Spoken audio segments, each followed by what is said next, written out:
আসসালামু আলাইকুম আমার প্রিয় ভাই বোনেরা।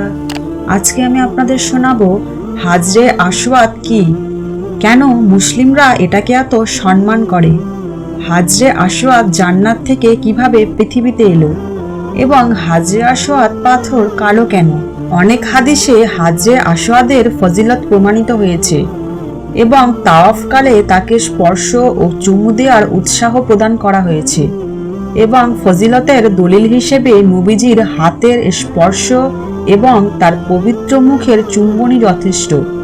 বুখারী ও মুসলিমে বর্ণিত হয়েছে, ওমর বিন খাতাব হাজরে আসওয়াদে চুম্বন দেন এবং বলেন, আমি জানি তুমি পাথর মাত্র, তোমার লাভ লোকসানের কোনো ক্ষমতা নেই। আমি যদি নবীজিকে তোমায় চুম্বন দিতে না দেখতাম তাহলে আমি তোমাকে চুম্বন দিতাম না। ইবনে আব্বাস রাদিয়াল্লাহু তাআলা আনহুমা থেকে বর্ণিত, তিনি বলেন, রাসূল সাল্লাল্লাহু আলাইহি ওয়াসাল্লাম বলেছেন, হাজরে আসওয়াদ যখন জান্নাত থেকে নেমে আসে তখন দুধের চেয়েও সাদা ছিল, কিন্তু আদম সন্তানের পাপ তাকে কালো করে দেয়।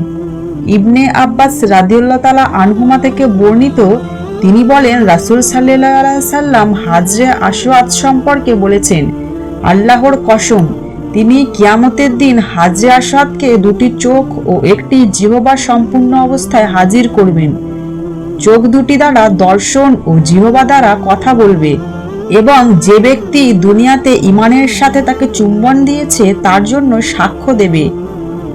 আব্দুল্লাহ বিন আমর বিন আস রাদিয়াল্লাহু তাআলা আনহুমা নিজ কানে হাত রেখে 3 বার বলেন, আমি আল্লাহর কসম করে বলছি, আমি রাসূল সাল্লাল্লাহু আলাইহি সাল্লামকে বলতে শুনেছি, হাজরে আসওয়াদ ও মাকামে ইব্রাহিম এই দুটি জান্নাতের জ্যোতিষময় পাথর ছিল।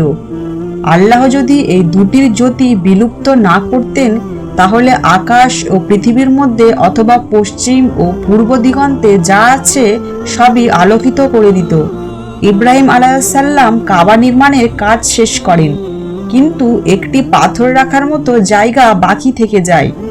ইসমাইল আলাইহিস সালাম ওই খালি স্থানটি পূরণ করার জন্য কোনো একটি পাথর খুঁজতে আরম্ভ করেন।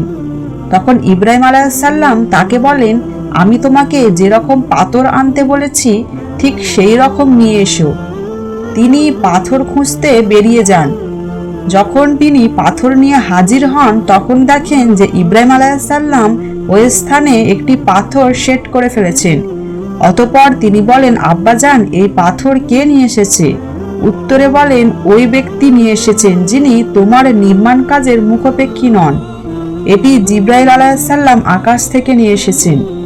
ওমর রাদিয়াল্লাহু তাআলা আনহু হাজরে আসওয়াদকে স্পর্শ করেন, অতঃপর নিজ হাতে চুম্বন দেন ও বলেন, আমি যখন থেকে রাসূল সাল্লাল্লাহু আলাইহি সাল্লামকে হাজরে আসওয়াদে চুম্বন দিতে দেখেছি তখন থেকে আমি সেটিকে চুম্বন দিতে ছাড়িনি।